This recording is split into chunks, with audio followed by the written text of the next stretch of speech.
podium where he will, in a moment, be introduced by President of Baseball Operations Dave Dombrowski as the 47th manager in the history of the Boston Red Sox.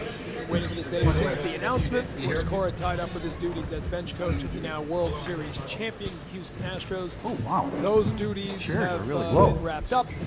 Now Alex Cora begins the new chapter of his career as the manager of the Red Sox. Let's go to the podium as we bring you the press conference live. Okay. Good afternoon, everyone, and welcome to Fenway Park. On October 22nd, the Boston Red Sox announced the hiring of Alex Cora as the 47th manager in franchise history. And today, after a little bit of a delay, we're fortunate enough to have Alex here and meet with the media. But before we hear from Alex and get started with the question and answers, Red Sox President of Baseball Operations, Dave Dombrowski, would like to make a few opening remarks. Dave? Thank you, Kevin. Thanks, everybody, for coming. I know it's been a couple weeks to this time, but we're thrilled to have Alex with us on board, an official member, full-time. Situation when we went through an interview process, myself and 6 other individuals that I thank a great deal.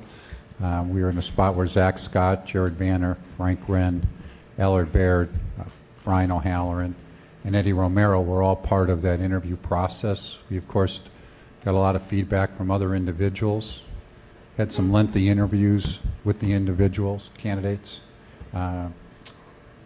We selected Alex as our thought process, as the person that we thought would provide the type of leadership, the type of communication, type of respect, quality baseball man, present in analytics, very contemporary in that regard.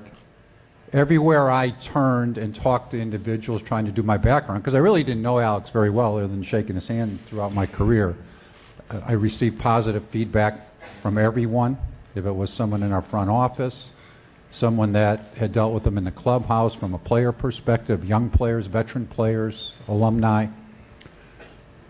Coincidence that John Henry and Tom Werner had a meeting in New York during the postseason for other business. They got together with Alex and came back with the same way, as far as everybody thinking that he'd be the ideal type of leader for the Boston Red Sox organization. So we're absolutely thrilled that Alex is with us. Look for him to provide the type of person that we need to lead us to a lot of quality play in upcoming years, to try to win divisions and championships. And I look forward to working with him myself. So Alex, welcome, congratulations. Let me see if I think we'll know what size hat and jersey you wear, but welcome aboard, Alex Cora. Thank you.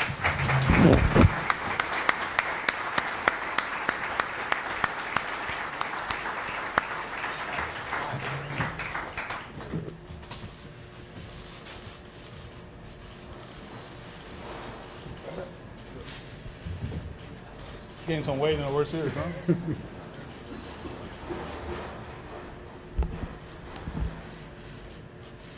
It's good.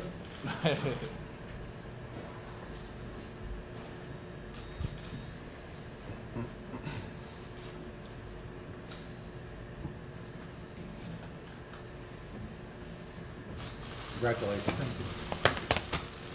There you go.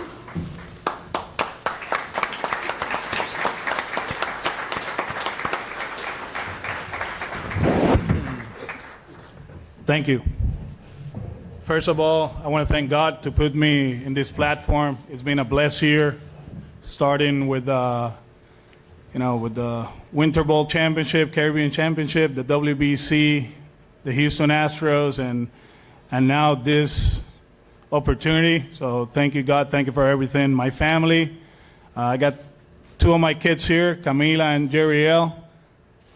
Thank you for being here.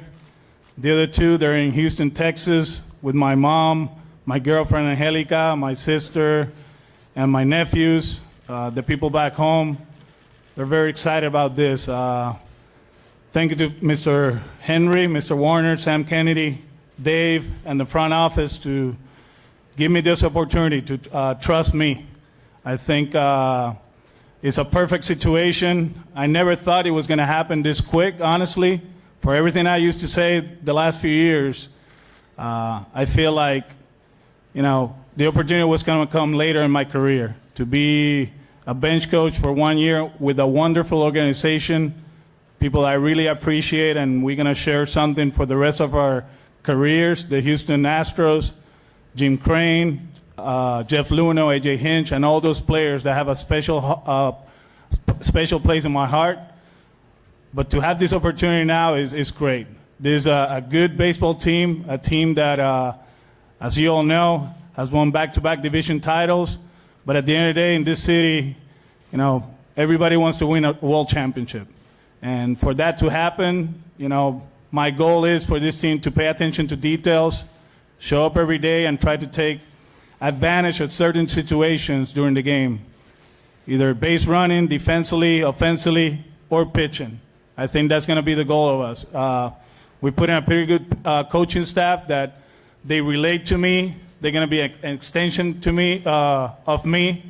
We're going to connect with players, be genuine, and be accessible, and that's the most important thing. This year I learned that talking to players is not bad. Having a good relationship with players is not bad. And doing that, you're going to get the best out of them. People might think that, crossing that line is not helpful, but I see it the other way around, and I lived it. You embrace them, you tell them how good they are, and when you have to twist their arm and tell them that that's not good enough, they're going to respond to you. And that's my goal here. I want players to respond to me, respond to the city, and if we do that, we're going to be in good shape. I was telling earlier, we had a meeting, and, Boston, for a lot of people, is a challenge. But for me, it's not. This is a city that, I understand they live baseball 24/7. But you know what? I come from a country that we live baseball 24/7. In my family, for breakfast, we talk baseball. For lunch, we talk baseball, and for dinner, too. My dad was the founder of the Little League chapter in Caguas, where I'm from. He passed away in 1988, and that's why he preached. He preached, school and baseball. And my mom, if you talk to her, she'll be around during the season. She'll talk baseball with you guys. So this is going to be fun. In another note, I want to thank the Red Sox organization for helping my country. I think out of the whole thing here, and I know this is great, this is cool, but for you guys to provide a plane for the relief efforts of Puerto Rico after the Hurricane Maria, this is awesome. And from my end, Dave, I want to give you the flag of my country, just to give you a thank you for what you guys are doing.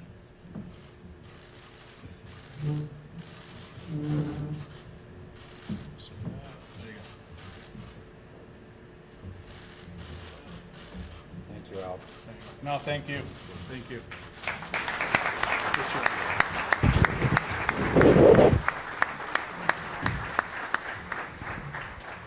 It's been a tough month for all of us back home. And like I said after the World Series, to be able to see Carlos Correa, Carlos Beltran, Juan Centeno, and Alex Cintron, talk about our country has been amazing. But for me to be in this platform and knowing that there's a lot of people who are able to watch this back home, all I can say, and I'm going to say it in Spanish, este triunfo es de todos ustedes.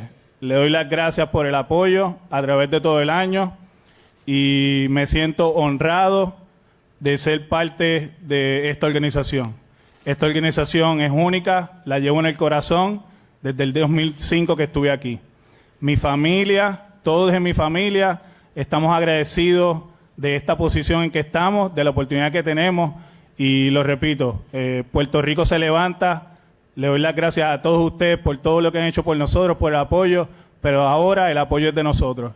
Y como estaba diciendo ahora mismo, le doy las gracias a la organización de los Medias Rojas de Boston por prever un avión en el que vamos a llevar a Puerto Rico para seguir ayudando a nuestra tierra, que tanto la necesita. Gracias y que Dios los bendiga. Thank you, Alex, and thank you, Dave. So before we begin with questions, please know that if you'd like to ask a question, please raise your hand, wait for a microphone. There are 3 microphones, one on either side here and one in the middle aisle. We also ask that you identify yourself and state your media affiliation. So we can begin in the back, right, Johnny. Hi, Alex. Johnny Miller, WBZ Radio. Alex, Hi, Johnny. Hi, Alex. Can you talk about being two questions? Can you talk about being the first minority manager of the Red Sox? And secondly, how important will the pitching coach be? As far as being the first minority manager of the Boston Red Sox, I always said, the last few years, and I'm a capable manager, and it was going to come down to somebody to give me that opportunity, and I never thought that I was getting interviewed because I was a minority. It happens to be, I'm proud to be Puerto Rican. And as you guys know, you guys will see it. You're gonna see that flag. You're gonna see, a lot of fans from back home. But I see it that I'm a capable guy. And yeah, the history I understand, and the history throughout the game. There's not too many Latino managers. There's not too many minority managers. But there's 30 capable managers, and I'm one of them. The second one about the pitching coach is going to be very important. This is an organization that is going to work hand in hand with the analytic department, with Banny. He's going to help us out, and the pitching coach that we choose, he's going to be able to connect with them and connect with me, and obviously connect with the pitching staff. This is a talented pitching staff. We know that. I saw it firsthand. They almost pushed them to the brink, in that first series. So we'll work together. We'll choose the right one, and whoever it is going to be a good one. Okay, we go Steve on the right here. Steve Buckley, Boston Herald. Congratulations, Alex. Thank you, Steve. During the off-season, going into spring training, without being too specific, can you discuss what level of outreach you'll have with Red Sox players, particularly veteran players such as Dustin Pedroia and David Price?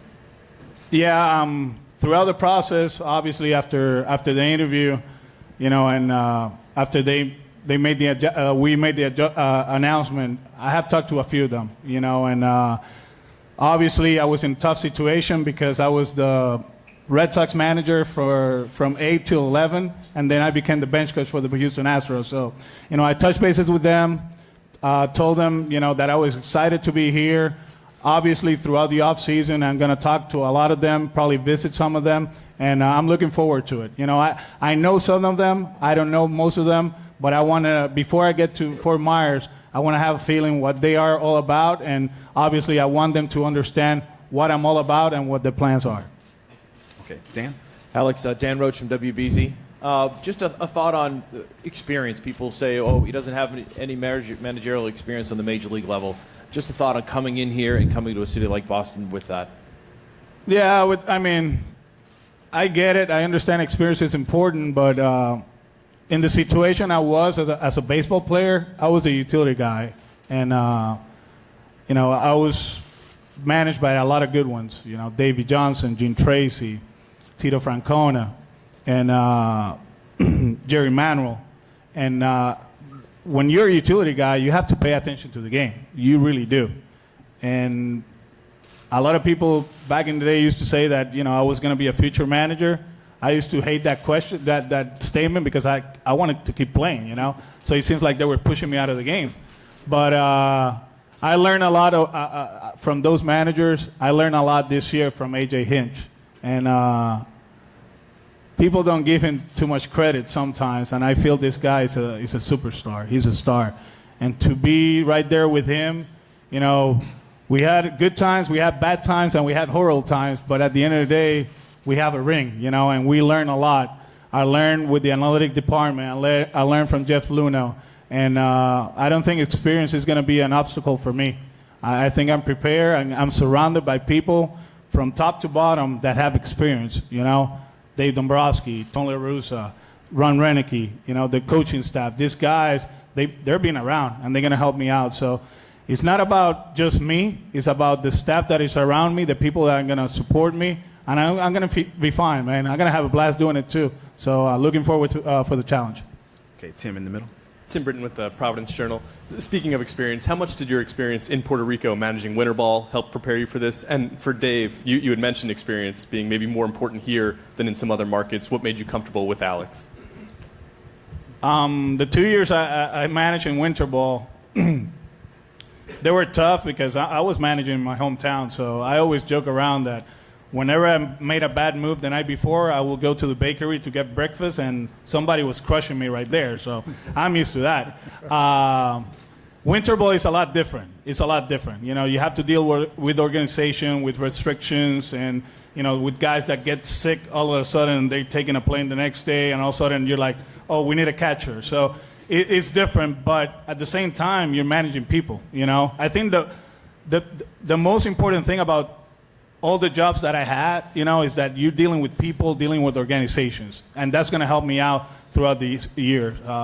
The most challenging one out of all the jobs, and I'm going to bring it up, is the WBC. That was challenging. You know, you have a country that you have to, you know, please.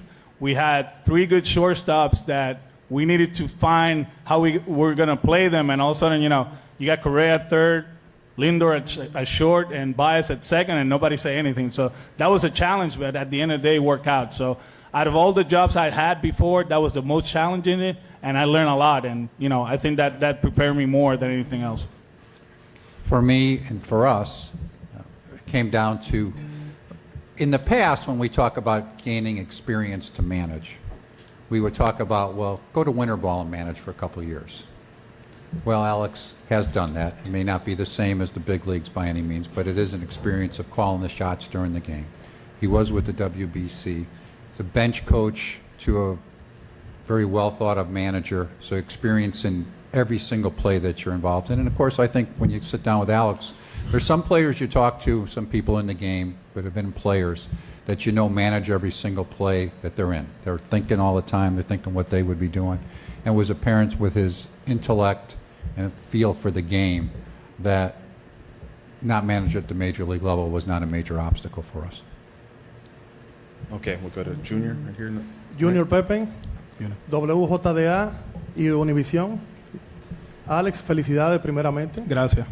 2 preguntitas rápidamente. El sentir tuyo de convertirte en el primer dirigente de minoría en una franquicia tan tradicionalista como los Medias Rojas de Boston. Y la segunda es, realmente, ¿cuál es el principal reto que tú vas a enfrentar dirigiendo a una franquicia tan grande como esta? En cuanto a lo de la minoría, entiendo el peso que tiene y entiendo que represento no solamente a los puertorriqueños, sino a toda Latinoamérica y la gente de color. Eso es obvio. Nunca lo he visto como un obstáculo. Siempre dije que hay muchas personas, muchas minorías que son capaces para ser dirigentes de Grandes Ligas. Cuando nos consideran capaces, ahí es que se iba a dar. Y lo estamos viendo este año, Dave Martínez y mi persona. Así que no lo veo como un obstáculo, lo veo como que sí, tengo que representar a mi gente de la manera correcta y lo he hecho en toda mi carrera. En cuanto a los retos aquí, ganamos 93 juegos, así que ganaron. Así que la meta principal es ganar series mundiales. Yo lo he vivido aquí, sé que aquí se vive el béisbol 24 horas al día, 7 días a la semana, pero a nosotros los latinos nos encanta eso. Sé que van a venir presiones de muchos grupos, especialmente la fanaticada, pero para mí eso no es un obstáculo tampoco. Yo creo que me lo voy a disfrutar y tenemos un muy buen equipo. Okay, Pete, right here on the right. Hey, Alex, congratulations. Peter Abraham from the Boston Globe.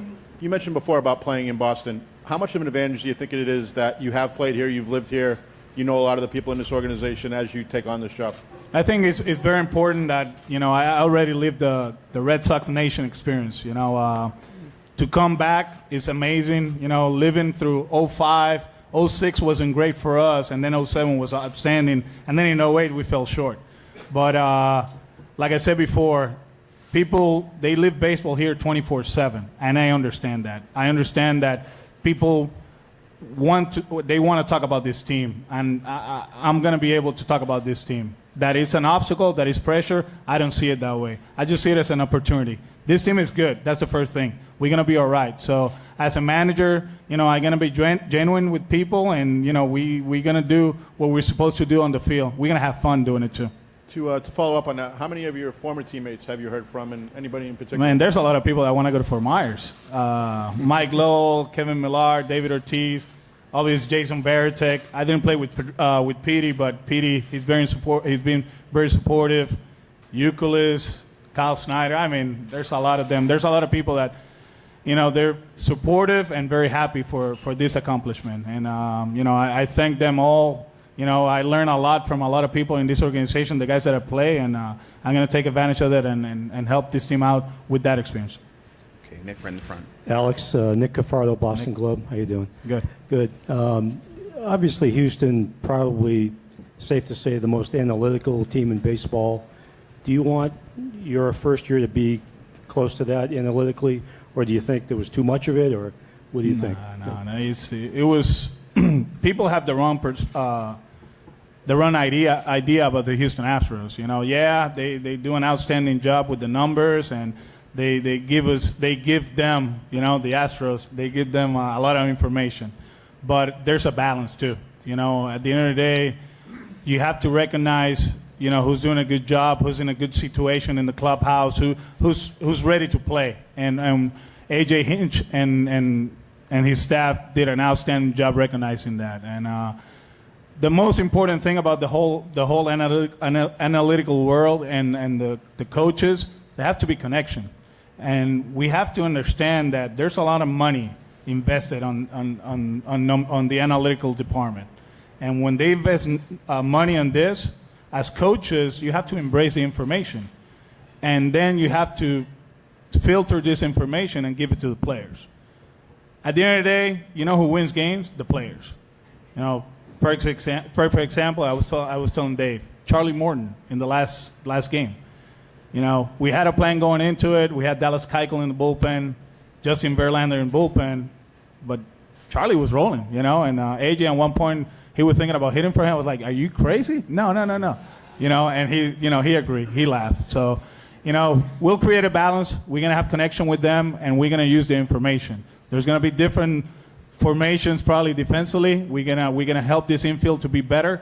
The outfield has, they're amazing defensively, so we don't have to make too much adjustments, but there's going to be certain adjustments that comes from upstairs that is going to make this team better.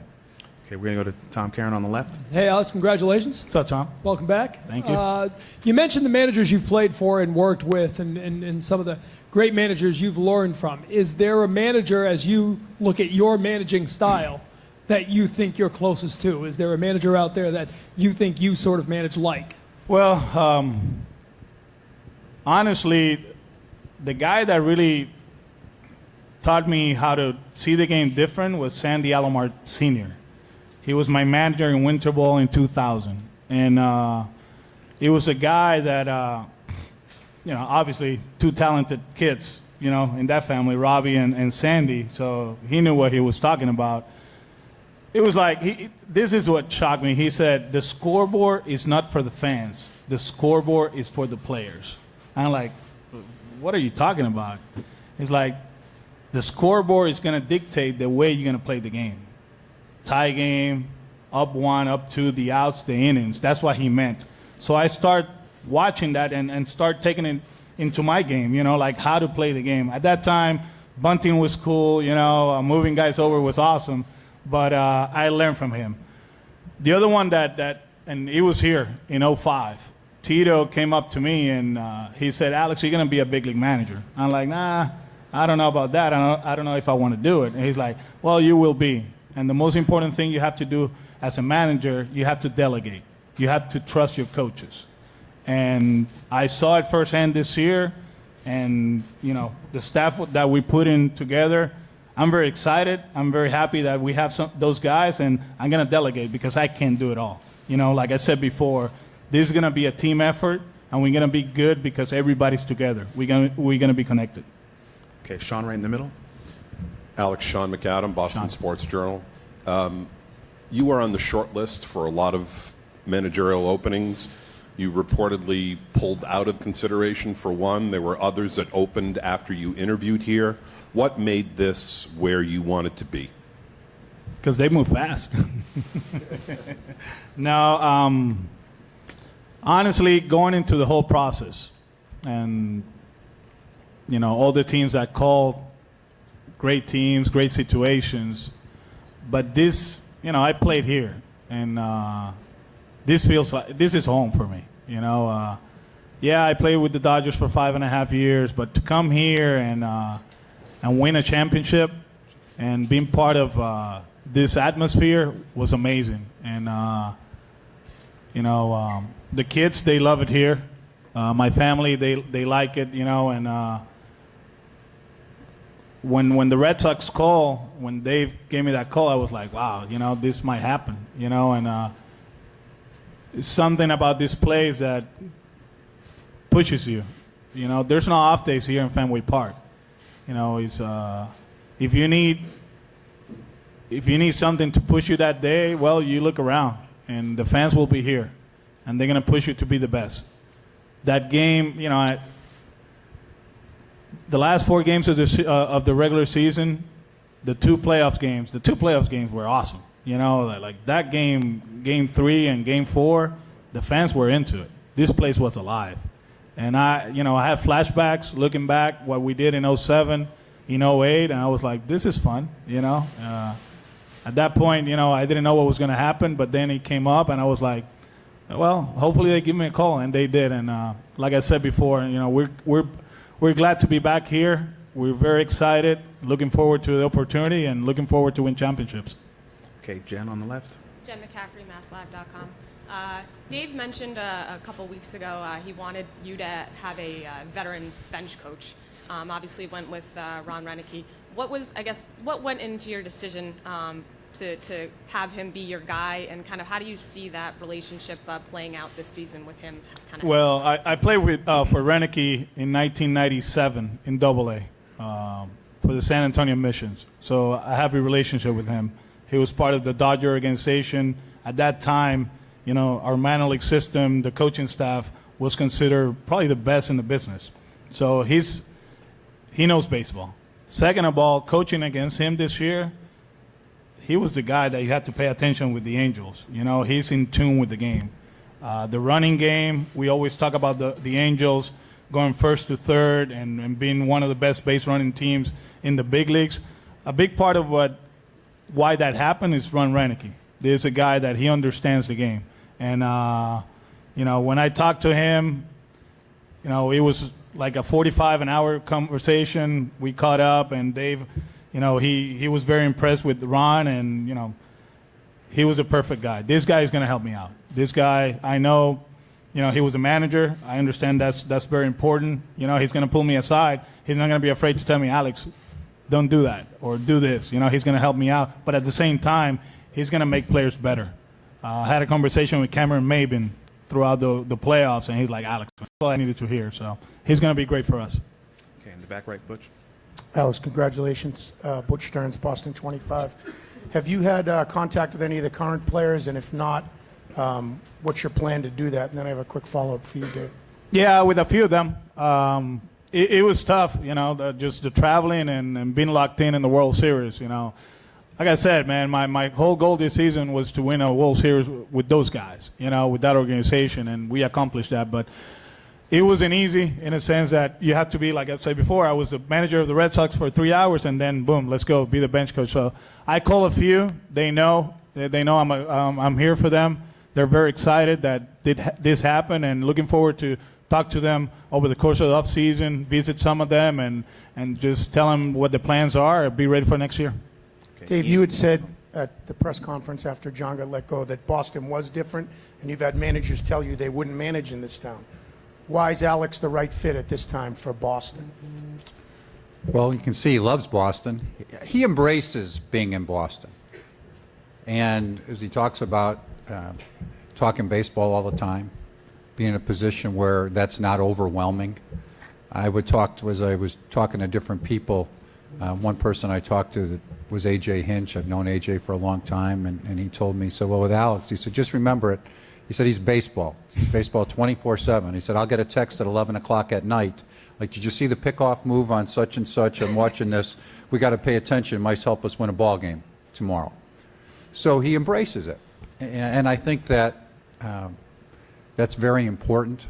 And so for me, not everybody does that. I think people can be overwhelmed by, I mean, look at here, the attention that you get. But he's a person that has experienced it. He'll experience it in a different fashion being the manager. But I think it'll be a situation that he thrives on rather than is the opposite way. Okay, Ian in the middle. Hey, Alex, Ian Brown from MLB.com. What's up, Ian? How much this experience just sitting next to AJ for a team that went to Game 7 against the Yankees, then Game 7, one of the most memorable World Series we've seen in a while. How much of that experience is going to help you kind of going forward? It's going to help me out a lot. Going through the whole playoffs, like coming here and, sorry to say it, but clincher here, that helped us, like teaches kids, how to deal with adversity, to come here with a packed house and the pressure of, not going to Game 5, we learn a lot. I learned a lot from him how to handle, the numbers, and how to handle people and how to handle coaches. Obviously players, he's outstanding. So I think the timing was perfect. It worked out perfect. He gave me a call. I think it was November last year, and at that time, the whole TV thing wasn't working. Kind of like there were some changes coming. So I was like, you know what? If I want to be a big league manager, I interviewed with Mike last year with the D-backs, and Tony was in the interview room, and Mike told me that experience is a big factor, and I was like, well, if you want to become a big league manager, you have to dress up and do it. And to go to that situation with that talent and win it all, it made me better. I know it made me better, and it's going to help me out throughout my career. Okay, Evan on the left. Hey, Alex. Evan Drellick, NBC What's Sports up, Evan? Boston. Congratulations. When it comes to relationships with players, can you have the same relationship with guys that you did as a player, as a bench coach, as a manager? And is there such a thing as being too close to players as a manager? No, the too close to players, that doesn't exist. And I think throughout the process, the learning process with the Houston Astros, I lived one that, like it was special for me. Carlos Beltran. I played with Carlos Beltran against Carlos Beltran when we were 17 years old. And we played against each other in winter ball. And we played together with the Mets, and we became good friends. I have a great relationship with Carlos off the field, with his family, Jessica, amazing. And throughout the season, although Carlos was huge for the Houston Astros, as far as like the performance wasn't what we wanted. And I had to be honest with him, and we talked, and we were still close, So, I mean, the whole thing about drawing the line, they understand that. But at the same time, they're human beings, man, and you got to talk to them. You got to see how they feel, And I'm going to encourage my coaching staff to get close to players. Alex Bregman, for example, we were cool, Like he probably thinks I'm his older brother. I feel the same way.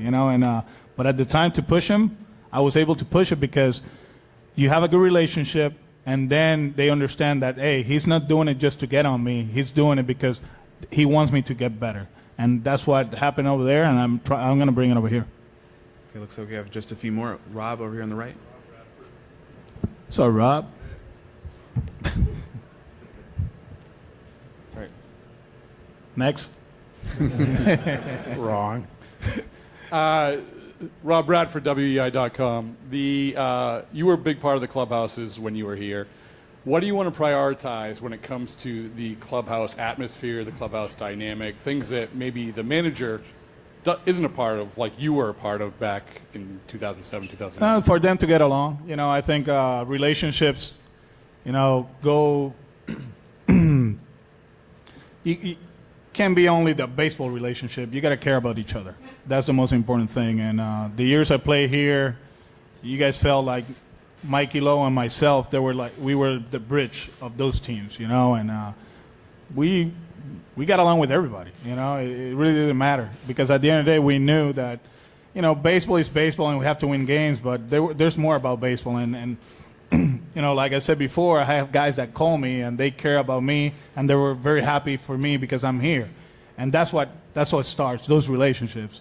The other thing about the clubhouse, one thing I would love to, is to hear music after the game when we win. That's the cool part of the whole thing, Play music, enjoy it. Enjoy the moment. Because at the end of the day, to win a big league ball game is hard. It's hard enough. And if you don't enjoy it, if you don't have fun doing it, it's going to get to the point that it's going to be like blah, you know, like this is not fun. So we're going to celebrate every win, hopefully, and, you know, we'll celebrate that last one at the end of the season, too.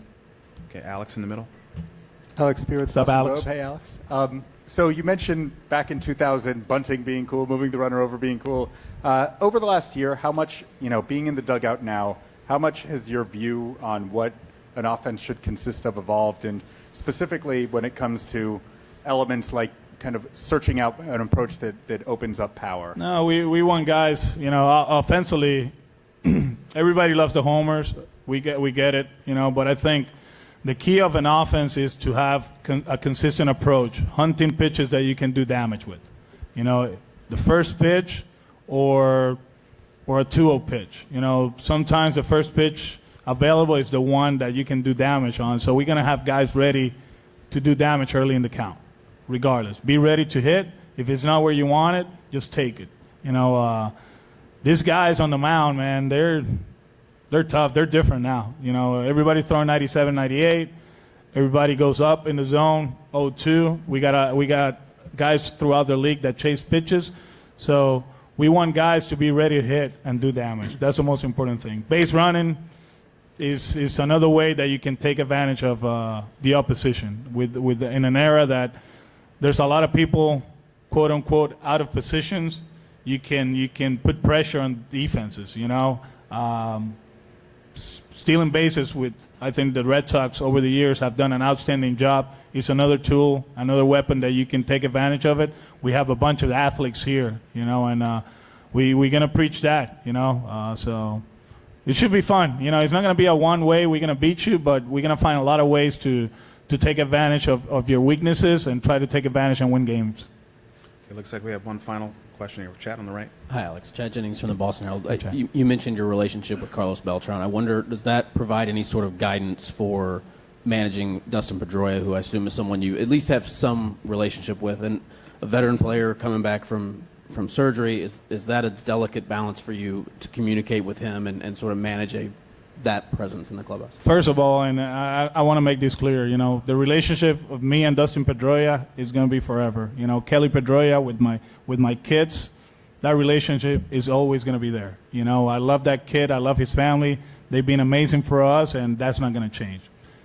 As a player, you know, I think Petey always look up to me, you know, like as a mentor, as a teacher, you know, and this is not going to change. You know, he understands, you know, that back in the day when he was hitting 120 and everybody wanted me to play every day and he was not the laser show, I was the one supporting him.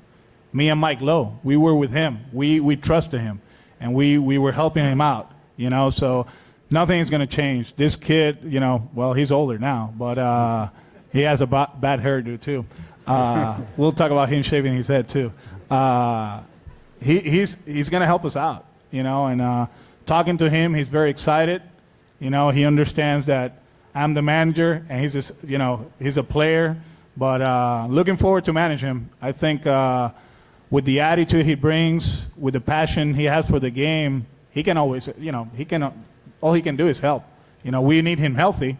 That's the most important thing. But when Dustin Pedroia is healthy, he can help any baseball team. But hey, I'm happy he's in my team. Okay, thank you, Alex, and thank you, Dave. And before we begin with one-on-ones, I'd like to invite Red Sox ownership up for one final photo opportunity up front here.